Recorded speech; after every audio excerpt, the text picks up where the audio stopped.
Hello everyone, welcome to educative space. आज इस video में हम सरदार पटेल यूनिवर्सिटी द्वारा कंडक्ट करवाए गए एमएससी जूलॉजी एंट्रेंस एग्जाम 2026 के क्वेश्चन पेपर को सॉल्व करेंगे। हम इस पार्ट में पहले 25 क्वेश्चन को सॉल्व करेंगे और फिर नेक्स्ट पार्ट में बाकी जो क्वेश्चन रहेंगे उनको सॉल्व करेंगे। हमारा पहला क्वेश्चन है, विच of the following is correct hierarchical order of the taxonomic category. हमें बताना है कि जो करेक्ट ऑर्डर है टेक्सोनोमिक कैटेगरी का वो कौन सा है। तो हमारे पास इसका करेक्ट ऑप्शन बनेगा, वो बनेगा ऑप्शन नंबर 2। पहले किंगडम आएगा, फिर फाइलम, फाइलम के बाद क्लास, क्लास के बाद ऑर्डर, ऑर्डर के बाद फैमिली, फैमिली के बाद जीनस और जीनस के बाद स्पीशीज। नेक्स्ट क्वेश्चन आता है हमारे पास question number 2, sickle cell anaemia is. Sickle cell anaemia कैसा डिजीज है? ऑटोसोमल डोमिनेंट इनहेरिटेंस है, ऑटोसोमल रिसेसिव इनहेरिटेंस है, एक्स लिंक्ड रिसेसिव इनहेरिटेंस है, एक्स लिंक्ड डोमिनेंट इनहेरिटेंस है। तो जो क्वेश्चन नंबर 2 का हमारे पास आंसर है, वेरी इजी से बोलते हैं ऑटोसोमल रिसेसिव इनहेरिटेंस। एक पर्टिकुलर जो आपके पास जीन होता है, जो 6 पोजीशन पे आपका जो वैलिन और ग्लूटामिक एसिड का जो एक्सचेंज होता है, उसके कारण ये डिजीज हमें होता है। नेक्स्ट क्वेश्चन आता है question number 3, Balbiani rings are sites of. तो बल्बियानी रिंग्स किसकी साइट्स हैं? ऑप्शन में था लिपिड सिंथेसिस की, आरएनए एंड प्रोटीन सिंथेसिस की, न्यूक्लियोटाइड सिंथेसिस की या पॉलीसेकेराइड सिंथेसिस की।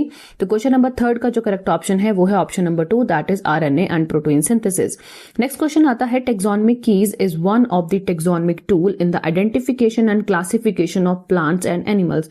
It used in the preparation of. तो जो टेक्सोनोमिक की होती है वो किसके लिए इस्तेमाल की जाती है? तो हमें बताना है कि इसमें से किसकी प्रिपरेशन के लिए इस्तेमाल की जाएगी। ऑप्शन में था मोनोग्राफ, फ्लोरा, बोथ 1 and 2 या नन ऑफ दीज। तो क्वेश्चन नंबर 4 का जो आंसर होगा वो होगा ऑप्शन नंबर 3। मोनोग्राफ्स के लिए भी की जाती है और फ्लोरा यानी कि जितने भी प्लांट्स है उनको भी कैटेगराइज करने के लिए इस्तेमाल की जाती है। तो 4th का आंसर आपके पास क्या होगा? 3 होगा। नेक्स्ट क्वेश्चन आता है question number 5, what is the common to shark, seal and well.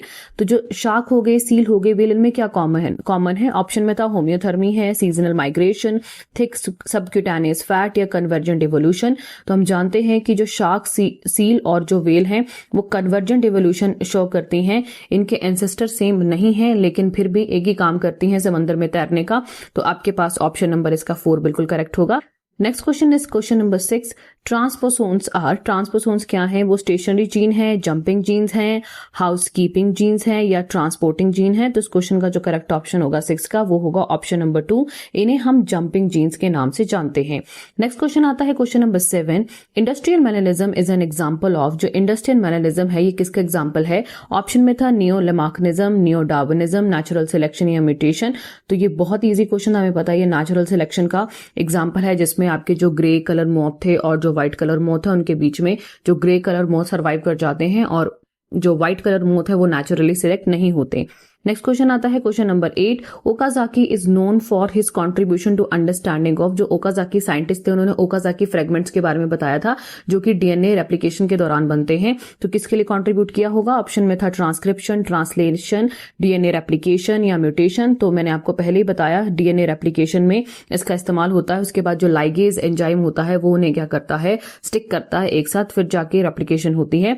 Next question आता है हमारे पास question number 9, Japanese encephalitis is transmitted by. तो जो जापानीज इंसेफेलाइटिस होता है वो कौन ट्रांसफर करता है? मॉस्किटो करते हैं, हाइव फ्लाई करते हैं, से फ्लाई करती है या सैंड फ्लाई। तो इसका बहुत इजी आंसर है, that is mosquitoes. Culex mosquito जो होते हैं वो इसे ट्रांसमिट करते हैं। Next question is question number 10, at a particular locus frequency of ALE 0.6 and जो स्मॉल ALE है उसकी पता करनी है। And what would be the frequency of heterozygous in a randomly mating population of equilibrium. तो जैसा कि हम जानते हैं कि हमारे पास जो हार्डी-वेनवर इक्विलिब्रियम का ये क्वेश्चन है, तो हमें पता है कि जब हम क्या करते हैं, A² हो गया प्लस आपके पास स्मॉल a का स्क्वायर और यहाँ क्या बनेगा 2 कैपिटल A स्मॉल a, ये किसके बराबर रहता है? 1 के बराबर रहता है। So this is the Hardy Weinberg equilibrium equation. तो अब हमें ये पता है ये 0.6 है, तो दूसरे का निकालना है तो मैं 1 से माइनस करूंगी तो कितना आ जाएगा मेरे पास? 0.4। तो इन्होंने हमें जो हेटेरोजाइगस कंडीशन है उसके बारे में पूछा है। तो 2 हम सिंपल लिखेंगे और यहाँ हम क्या लिखेंगे? 0.6 और यहाँ हम क्या लिखेंगे? 0.4। तो हमारे पास जो आंसर आएगा इसको मल्टीप्लाई करके वो आएगा option number 3, that is 0.48। So this is the answer of this question. Next question आता है हमारे पास question number 11, which of the following statement is true about eubacteria. Eubacteria के लिए इसमें से कौन सी स्टेटमेंट बिल्कुल करेक्ट है? ऑप्शन में था cell wall is made up of cellulose, all eubacteria are heterotrophic, all bacterias are pathogenic to humans, some you bacteria like Nostoc Anabaena can fix atmospheric nitrogen in specialised cell called heterocyst. तो question number जो 11 है उसका जो correct option होगा वो है option number D. जो आपके पास यू बैक्टीरिया होते हैं जैसे नॉस्टॉक और एनाबीना, वो एटमॉस्फेरिक नाइट्रोजन को फिक्स करते हैं जो हेटेरोसिस्ट सेल इनके पास होते हैं, इसीलिए इनको हम लोग कीमोबैक्टीरिया भी बोलते हैं।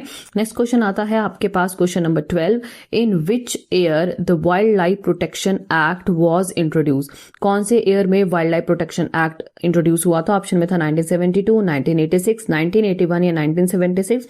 तो very easy answer that is 1972। तो 12 का ऑप्शन नंबर ए बिल्कुल करेक्ट होगा। नेक्स्ट क्वेश्चन आता है the species confined to a particular region and not found elsewhere is termed as. ऐसी स्पीशीज जो एक ही जगह पाई जाती है उसके अलावा वो कहीं नहीं पाई जाएगी, उसको क्या बोलेंगे? Rare species, keystone species, alien species या एंडेमिक। तो 13 का जो करेक्ट ऑप्शन होगा उनको बोलते हैं एंडेमिक स्पीशीज। नेक्स्ट क्वेश्चन आता है आपके पास which of the following statement is not true about protist? इसमें से कौन सी स्टेटमेंट प्रोटिस्ट के लिए ट्रू नहीं है? ऑप्शन में था all protist lack a cell wall, kingdom Protista include all unicellular eukaryotes, they possesses a well defined nucleus, they possesses cilia और flagella for locomotion। तो क्वेश्चन नंबर जो मेरे पास 14 है उसका जो करेक्ट ऑप्शन होगा वो ये है, सभी प्रोटिस्ट जो होते हैं ऐसा नहीं है कि सभी के पास क्या बोलते सेल वॉल नहीं होती, हमारे पास कुछ ऐसे प्रोटिस्ट हैं जिनके पास सेल वॉल प्रेजेंट है। तो 14 का जो आपके पास ऑप्शन नंबर 1 होगा वो बिल्कुल करेक्ट रहेगा। नेक्स्ट क्वेश्चन आता है question number 15, which of the following areas in India is the hotspot of biodiversity? तो बायोडाइवर्सिटी के हॉटस्पॉट कौन कौन से हैं? ऑप्शन में था ईस्टर्न घाट, वेस्टर्न घाट, गंगैटिक प्लेन या सुंदरवन। तो इस क्वेश्चन का जो करेक्ट आंसर है वो है आपके पास वेस्टर्न घाट। एक वेस्टर्न घाट है और जो ईस्टर्न हिमालय है ये आपके हॉटस्पॉट है बायोडाइवर्सिटी के जो कि इंडिया में प्रेजेंट है। Next question is question number 16। तो मैच द फॉलोइंग क्वेश्चन है, डस्मिड्स है, गोनियोलैक्स है, प्लाज्मोडियम है और डायटम्स है। तो हमें इसके साथ इसे मैच करना है। तो आपके पास जो 1 मैच होगा वो आपके पास मैच होगा, डस्मिड्स आपके गोल्डन एल्गी बनाते हैं, गोनियोलैक्स आपका रेडटाइड्स के साथ होगा मैच, और प्लाज्मोडियम हमें पता है it is sporozoa, very easy, और जो डायटम्स है that is why walled shell होते हैं आपके पास। तो क्वेश्चन नंबर जो 16 का बिल्कुल करेक्ट ऑप्शन होगा वो होगा option number 2। Question is question number 17. Choose the correct statement. In Urochordates, notochord is persistent through their life. Cephalochordate possesses notochord in larval stage only. Notochord is replaced by cartilaginous or bony vertebral column in adult vertebrates. या hemichordates possesses notochord in larval stage only. तो हमें बताना है इसमें से कौन C correct statement है। तो क्वेश्चन नंबर 17 की जो आपके पास करेक्ट स्टेटमेंट है वो है आपके पास ऑप्शन नंबर 3, दैट इज जो नोटोकॉर्ड होती है उसे कार्टिलेजिनस और बोनी जो वर्टिब्रल कॉलम है उसे रिप्लेस किया जाता है वर्टिब्रेट्स में। नेक्स्ट क्वेश्चन आता है आपके पास question number 18, consider the following statement about Aves and choose the statement which does not fit to class Aves. तो क्लास एव्स के रिलेटेड जो भी स्टेटमेंट यहाँ मैच नहीं करेगी वही हमें बतानी है, क्योंकि यहाँ नॉट का ध्यान रखना है आपने। हमारे पास है ऑप्शन में class Aves belong to super class Tetrapoda under sub phylum Vertebrata, they are cold blooded animals, they have hollow pneumatic long bones which help them to fly high, they possesses air sacs which are connected to lungs to supplements respiration। तो question number जो 18 का बिल्कुल correct option होगा वो होगा B, that is they are cold blooded animals. ये आपका क्या है, बिल्कुल गलत है एव्स के बारे में। वो वार्म ब्लडेड एनिमल होते हैं, मैमल और एव्स वार्म ब्लडेड एनिमल होते हैं। It is a very easy question, बाकी सारे के सारे एव्स के ही मेन कैरेक्टरिस्टिक्स हैं। नेक्स्ट क्वेश्चन आता है विच of the following statement is not true about the phylum arthropoda. Phylum arthropoda से रिलेटेड इसमें से कौन सी स्टेटमेंट ट्रू नहीं है? ऑप्शन में था they have organ system level of organisation, the body of arthropod is covered by chitinous exoskeleton, circulatory system is of open type, the body of arthropod is divided into head and trunk. तो question number 19 का जो correct option है वो है आपके पास option number 4। ये true नहीं है, बाकी उसमें ऑर्गन लेवल ऑर्गेनाइजेशन होती है, कार्टिनस एक्सोस्केलेटन होता है, ये हमें पता है, और सर्कुलेटरी सिस्टम इनका ओपन होता है। तो क्वेश्चन नंबर जो ऑप्शन नंबर 4 है वो बिल्कुल इनकरेक्ट है। नेक्स्ट क्वेश्चन आता है a single strand of nucleic acid tagged with a radio active molecule is called. तो उसे क्या बोलते हैं जब हम क्या करते हैं, रेडियो एक्टिव मॉलिक्यूल के साथ टैग कर देंगे? वेक्टर होगा, प्लाज्मिड होगा, प्रोब होगा और सिलेक्टेबल मार्कर। तो हमें पता है कि हमारा जो कौन सा होता है, क्या बोलते हैं इसे, प्रोब बोलते हैं। ये आपके पास डीएनए फिंगरप्रिंटिंग में भी इस्तेमाल होता है। तो आपका जो ऑप्शन नंबर 3 है वो बिल्कुल करेक्ट होगा। नेक्स्ट क्वेश्चन आता है 21, 1. Lactic acid bacteria grown in milk to convert it into curd. They also improve its nutritional quality by increasing which of the following vitamin. तो जब भी मिल्क कर्ड में कन्वर्ट होता है तो कौन सी विटामिन ज्यादा हो जाती है मिल्क में, ये बताना है. विटामिन ए, विटामिन के, विटामिन B12 और विटामिन ई. तो क्वेश्चन नंबर जो आपके पास जो ऑप्शन नंबर 3 है which is correct. Vitamin B12 का जो कंटेंट होता है वो मिल्क में इंक्रीज हो जाता है. नेक्स्ट क्वेश्चन आता है 22. The cutting of DNA at specific location become possible with the discovery of. तो जब हम DNA को कट करते हैं एक पर्टिकुलर लोकेशन पे तो किसके साथ करते हैं? ऑप्शन में था लाइगेजेस, प्रोब, सिलेक्टिबल मार्कर्स या रिस्ट्रिक्शन एंजाइम्स. तो it is a very easy question, हमें पता है रिस्ट्रिक्शन एंजाइम्स का इस्तेमाल करते हैं. लाइगेज एंजाइम का काम होता है DNA फ्रेगमेंट को जोड़ना. प्रोब आपका एक रेडियो एक्टिव मॉलिक्यूल हम इंसर्ट करते हैं ताकि हम पता लगा पाए एग्जैक्टली लोकेशन किसी भी जीन या किसी और चीज की. सिलेक्टेबल मार्कर का काम है जो ट्रांसफॉर्मेंट और नॉन ट्रांसफॉर्मेंट के बीच में डिफरेंस क्रिएट करना. नेक्स्ट क्वेश्चन आता है 23. Ethanol is commercially produce through a particular species of. Ethanol को कमर्शियली प्रोड्यूस किया जाता है.